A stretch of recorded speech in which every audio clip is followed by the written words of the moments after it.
నమస్తే, this is శౌర్య. నందు scam. So ఇది అందరూ వినే ఉంటారు. గత కొద్ది రోజులుగా కూడా బాగా వైరల్ అవుతుంది. అయితే ఈ నందుకి సంబంధించిన, అంటే నందూస్ అని ఒక యూట్యూబర్ అనమాట. ఈ వీడియోస్ అందరికీ తెలుసు, అందరూ ఫాలో అవుతూ ఉంటారు. ఆవిడ కట్టిన చీరలు కానీ, జ్యువెలరీస్ కానీ, అలాగే రీసెంట్గా చిరంజీవి గారి సినిమాలో కూడా ఒక క్యారెక్టర్ ఆవిడకి రావడం జరిగింది. సో ఇవన్నీ కూడా జనరల్ యూట్యూబర్స్ అందరూ కూడా ఫాలో అవుతూ ఉన్నారు. సో అందరూ నార్మల్గానే చేస్తున్నారు కదా అని అనుకుంటూ ఉన్నారు. బట్ దీని వెనుక దీన్ని ఉపయోగించుకుని చాలా పెద్ద స్కామ్స్ చేశారు వీళ్ళు. అది కూడా కోటి వరకు కూడా అని వినిపిస్తుంది. కోటికి పైన, కోటేనా, అసలు ఏంటి నందు ఆవిడకి అంత చేయాల్సిన అవసరమే ఉంది ఆ ఫ్యామిలీకి? నిజంగానే చేశారా? దానికి ఏమైనా ఎవిడెన్సెస్ దొరికినాయా? సో ఇదైతే ఒకసారి మనం మాట్లాడదాం. మనతో పాటు సీనియర్ జర్నలిస్ట్ దాము బాలాజీ గారు ఉన్నారు. సార్ నమస్తే. సార్ నమస్తే. యాక్చువల్గా ఈ నందూస్ అది నేను కూడా అప్పుడప్పుడు చూస్తుంటాను, ఎప్పుడో అనుకోకుండా చూస్తుంటా. బట్ ఓకే, చూసినప్పుడు బాగానే చేసుకుంటున్నారు కదా అని అనిపించింది. బట్ సడన్ గా ఈ స్కామ్ అనేది వచ్చేటప్పటికి చాలా షాకింగ్ అనిపించింది. అసలు అంటే రియల్ గానే చేశారా, లేదు ఎవరైనా అంటే ఎదుగుతున్న యూట్యూబర్స్ తొక్కడం కూడా కొంత జరుగుతుంది కదా, అలా అనుకోవచ్చా? మామూలుగా యూకేలో అంటే యునైటెడ్ కింగ్డమ్, ఇంగ్లాండ్ ఇవన్నీ అంటుంటాం కదా. యూకేలో ఏంటంటే ముందర నుంచి కూడా ఇమిగ్రేషన్ మాఫియా అనేది బలంగా ఉంటుంది. నేను లాంగ్ బ్యాక్ కూడా దీన్ని మేము ఫ్రెండ్స్ ఒక సబ్జెక్ట్ చేసాం, ఇమిగ్రేషన్ మాఫియా ఎలా ఉంటుంది అక్కడ. సో అది ముందు నుంచి ఉంది. అయితే ఈ మధ్య ఏమైందంటే అమెరికా టైట్ చేయడం తర్వాత కెనడా, ఇంగ్లాండ్ వీటికి వెళ్ళడం అనేది పెరిగింది అనమాట. మన వాళ్ళు వెళ్ళడం అనేది పెరిగింది. ఈ క్రమంలో ఇప్పుడు నందూస్ వరల్డ్ అనే ఒక యూట్యూబ్ ఛానల్ సంబంధించిన ఒక ఫ్యామిలీ, ఆ ఫ్యామిలీలో రమానందన అనే ఆమె పేరు, పూర్తి పేరు నందు అనే, నందు నందన అని అంటుంటారు. ఆమె పూర్తి పేరు రమానందన అనే. వాళ్ళ భర్త మధుకర్ జగర్లమూడి. వీళ్ళిద్దరూ అరౌండ్ 40s. మొన్ననే బర్త్డే చేసి దాని మీద కూడా ఒక వీడియో చేసి 34 పెట్టి మళ్ళీ 43 అని చెప్పి చేసింది. సో అలాగా వాళ్ళిద్దరూ 2020లో యూట్యూబ్ ఛానల్ స్టార్ట్ చేశారు, నందు వరల్డ్ అని.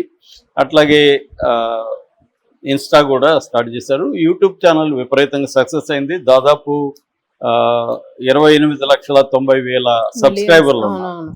సో అట్లాగే ఒక 150 కోట్ల వ్యూస్ వచ్చాయి. సో రికార్డ్ అనమాట వాళ్ళ ఛానల్. అట్లాగే ఇన్స్టాలో అంత లేదు, ఇన్స్టాలో 2.5 లక్షల మంది ఉన్నారు. బట్ యూట్యూబ్ ఛానల్ పెద్ద హిట్ అయింది. వీడియోలు కూడా చాలా పెట్టారు, 620 వీడియోలు దాంట్లో పెట్టారు. వాళ్ళది హిట్ అవడానికి కారణం ఏంటంటే ఆమెకు ఒక డిఫరెంట్ వాయిస్ ఉంది. తర్వాత ఫ్యామిలీని ఇన్వాల్వ్ చేయడం, ప్రజెంటేషను, కుకింగ్ రిలేటెడ్ ఇవి పెట్టడం. అందువల్ల రెండోది ఏంటంటే ఆ లండన్ అట్మాస్ఫియర్, మనకు మామూలుగా అమెరికా అట్మాస్ఫియర్ బాగా తెలుసు, కానీ మన వాళ్ళకి లండన్ అట్మాస్ఫియర్, అక్కడ ఉన్న జీవితం పెద్దగా తెలియకపోవడం, దాన్ని వీళ్ళు కనెక్ట్ అయ్యే విధంగా తెలుగు ఆడియన్స్కి లేదా తెలుగు డయాస్పోరా, ప్రపంచవ్యాప్తంగా తెలుగు వాళ్ళు కనెక్ట్ అయ్యే విధంగా చేయడం బాగా హిట్ అయ్యారు. దాంతోపాటు వీళ్ళు యాక్చువల్గా ఎసెక్స్ అనే ప్రాంతంలో ఉంటారు, ఇంగ్లాండ్లో. కోల్చెస్టర్ అంటారు, కోల్చెస్టర్లో ఉంటారు వీళ్ళు. ఒక నందూస్ కిచెన్ అని 2023లో ఒక కిచెన్ కూడా ఓపెన్ చేస్తారు అక్కడ, ఒక హోటల్ లాంటిది. సో అది కూడా బాగా హిట్ అయిందని చెప్తున్నారు. సో ఇలాగా వాళ్ళు ఏదో వాళ్ళ వీడియోలు చేసుకోవడం, డిఫరెంట్గా ట్రై చేసుకోవడం, కనెక్ట్ అవ్వడం జరుగుతుంది. ఇప్పుడు సడన్గా వాళ్ళ మీద స్కామ్ వచ్చింది. ఇది మనశంకర్ వరప్రసాద్లో గెస్ట్ రోల్ ఆమె చేసింది. దాని తర్వాత వాళ్ళ పాపులారిటీ ఇంకా పెరిగింది.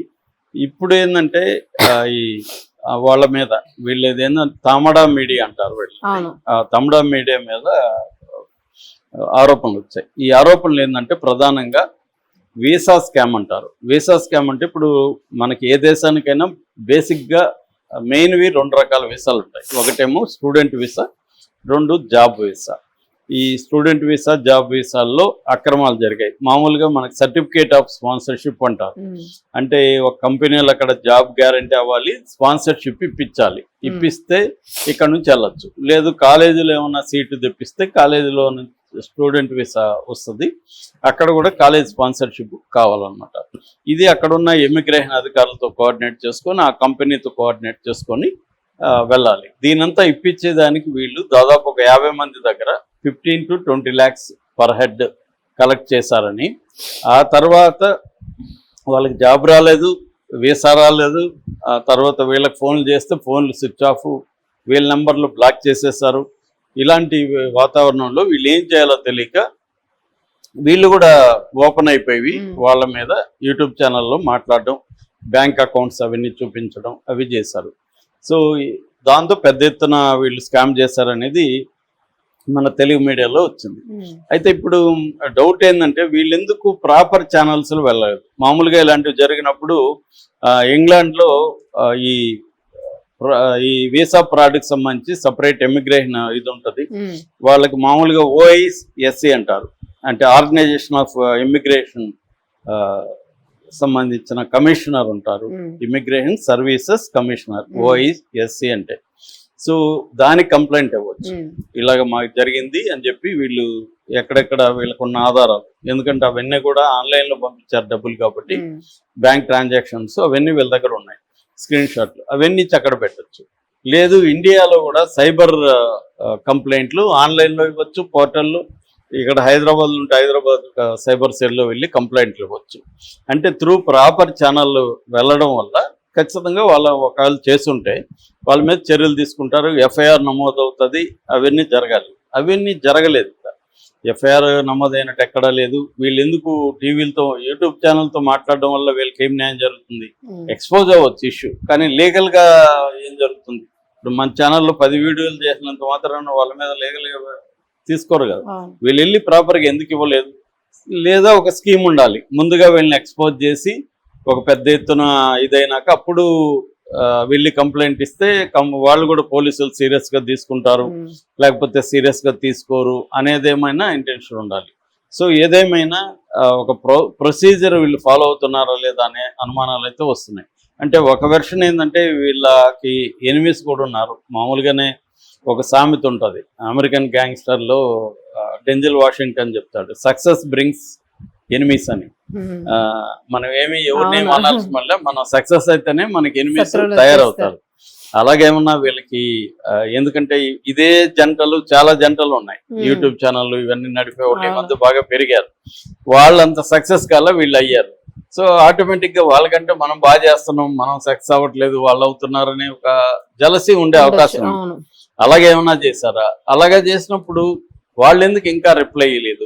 వాళ్ళు కూడా దీని మీద మామూలుగా అయితే వాళ్ళు ప్రతిదానికి చిన్న చెముచిటి కన్నా స్పందించి వీడియోలు చేసేవాళ్ళు. ఇంత పెద్ద ఎత్తున వచ్చినప్పుడు ఇది వచ్చి కూడా 3-4 రోజులు అయిపోయింది, ఎందుకు వాళ్ళు స్పందించట్లేదు?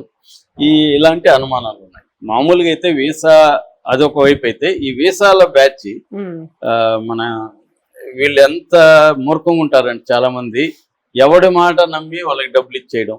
కనీసం వాళ్ళు అఫీషియల్గా సైట్ ఉంది యూకేది, ఇందాక నేను చెప్పిన immigration organisation of immigration services commissioner site ఉంటుంది, గవర్నమెంట్ UK అని. దాంట్లో వెళ్ళి చెక్ చేసుకోవాలి, అంటే నిజంగానే ఈ కంపెనీ ఉందా, ఈ వీసాకి అప్లై చేశారా, ఇవన్నీ చూసుకోవాలి, స్పాన్సర్షిప్ సర్టిఫికేట్ ఉందా, ఇవన్నీ ఆ సైట్లో చూసుకోవాలి. అవేమీ కూడా చేయకుండా ఎవరినో గుడ్డిగా నమ్మి డబ్బులు ఇచ్చేసి ముందు వెళ్ళిపోదాం అనుకునే ఇది కనబడుతుంది. మామూలుగా ఇంతకుముందు మనకి గల్ఫ్ కంట్రీస్లో ఇట్లాంటి ఇష్యూలే ఉండేది, ఏజెంట్లు మోసం చేసేవాళ్ళు, ఇవన్నీ జరిగేవి. ఇప్పుడు అది తగ్గింది, ఎందుకంటే కొంత ట్రాన్స్పరెన్సీ పెరిగింది, ప్రాసెస్ చేంజ్ అయింది.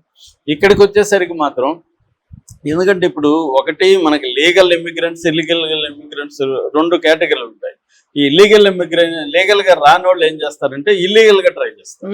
సో ఇక్కడ వీళ్ళల్లో కూడా ప్రాబ్లం ఉంటుంది. ఈ పరిస్థితిని ఆసరా చేసుకొని ఇలాంటి ముఠాలు తయారవుతాయి. కాబట్టి నువ్వు లీగల్గా పోవాలనుకున్నప్పుడు ఇలాంటి ఇబ్బంది లేదు. అఫీషియల్గానే అక్కడ కంపెనీలో జాబ్స్కి అప్లై చేయడం, తర్వాత వీసాకి అప్లై చేయడం, స్పాన్సర్షిప్ తెచ్చుకోవడం, ఇది ప్రాసెస్. ఇది వీళ్ళు చేయకుండా వీళ్ళు ఏం చేస్తారంటే, మనం అది చేస్తే మనకి జాబ్స్ రావు, మనం వెళ్ళలేమని అడ్డదారులు దొక్కడానికి వీళ్ళు ట్రై చేస్తారు. కరెక్ట్గా వాళ్ళు అదే క్యాష్ చేసుకుంటారు.